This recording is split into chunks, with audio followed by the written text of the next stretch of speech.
guys, this is a kind of quick introduction and a bit of a quick lesson to sort of get into some of my guitar related videos, which I've been meaning to do for years now. I wanted to just go over basically some scales, some lessons, maybe some covers. Might do one or two of my band Witness of All songs and try and sort of show you some techniques that it took me a while to get down, and some scales, go over scales, do some sweeping. This one's going to be on pinched harmonics. I know it's not particularly a big thing, and a lot of people can do it already, but there'll be somebody out there, I suppose, that will get something out of it. Because it took me quite a while to get it down. I had like nothing to go on, so I thought if I could help one person, it'd be useful. So basically, the key, or at least I found the key to a good squealy pinched harmonic, is distortion. And it's I use a lot of treble. I'm playing through a Line 6 Spider 2, 175 watt, and I'm using a Line 6 Uber Metal pedal. And this is a discontinued LTD model. This is the LTD 301, the LTD Viper 301, with the passive EMG HZ pickups in. I've got everything turned up full, and I've got the back pickup selected, because you'll find that if you try and, or at least I've always found, if I try and do pinched harmonics using the bridge pickup, it's a bit muddy, whereas if I use the back pickup, I get a lot of, it's a lot more squealy, and it's a lot easier to do as well. I mean, with someone like EMGs, it's going to bite to do pinched harmonics anyway, especially with a lot of distortion. So basically, the key to a pinched harmonic that I've found, and there's a couple of different ways you can do it, is thumb positioning on the pick. Now, I use these little Dunlop Jazz 3 picks. I find that a really acute tip is great for doing pinched harmonics. It's also great for skipping in and out of the strings when you're alternate picking, or find it a lot easier to control when I'm sweeping, because I find these are unnecessarily big.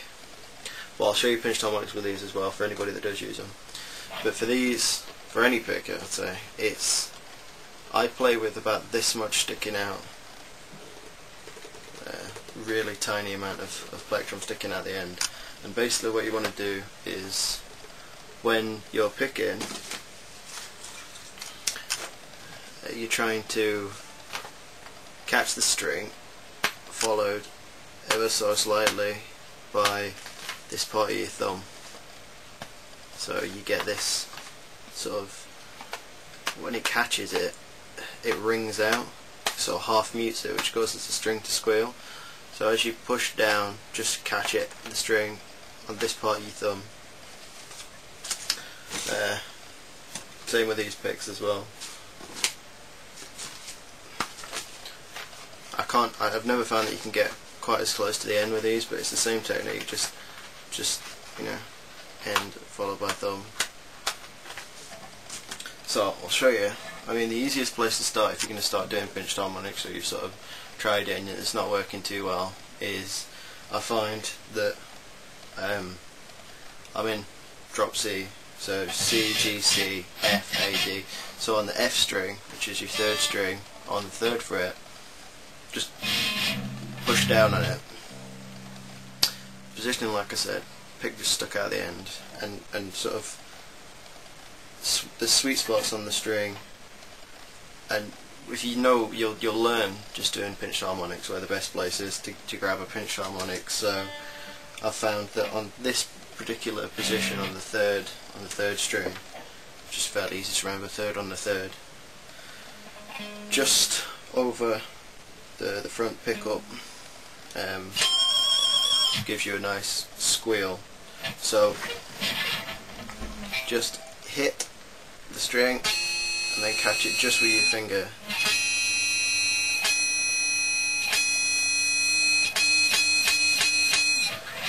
something that's probably going to take a little bit of practice to get used to, but just down and then just touch just on the very end, like you're not trying to stop the string. Sort of grab and then lift off almost, so you sort of just stopping it ringing out as much. And once you've got to that, you can learn moving the harmonic around. You get different harmonic depending on where you are on the string. So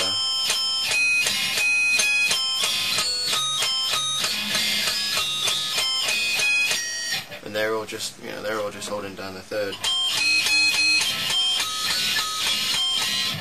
And what you do eventually is you'll learn where the best frets are versus where the best position is on this part of the guitar, on your stringed part of the guitar, and on the neck, and you'll learn to correspond it. But that's just trial and error, just practice that one. I find it's more difficult to get a pinched harmonic above the 12th fret. I mean, it's not impossible to do, but it's a lot more difficult. I think it's something to do with the distance, the distance that you make the string and how much it vibrates. When you're further down, the string's got more way to, vibrate because it's longer, and it gets a better ring out. So I'd recommend staying on this portion of the neck. The lower down the neck, I've always found it easier. But once you've got one down, practice, throwing that into songs. Don't just sit there and sort of. It doesn't sound very good at all. So I recommend, something like the major pentatonic, just sort of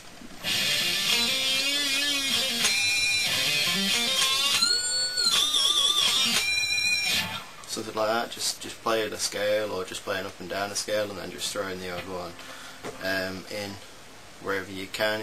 Sort of. It's not something you want to use overly. It's like salt on your food. You don't want you don't want shitloads of it. You just want a little bit. So yeah, just practice playing like a run, just throwing a pinched harmonic.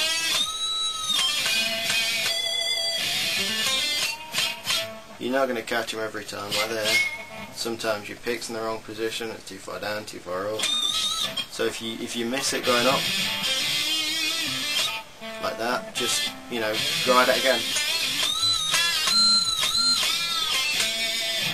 It happens when you play live a lot as well if you use them. A lot of Witness the Fall songs have got it in. Sometimes I have to go back a second go. But don't worry about it. So just practice that. Pick, touching the finger, just get that, you can feel it. When you get it right, just do that.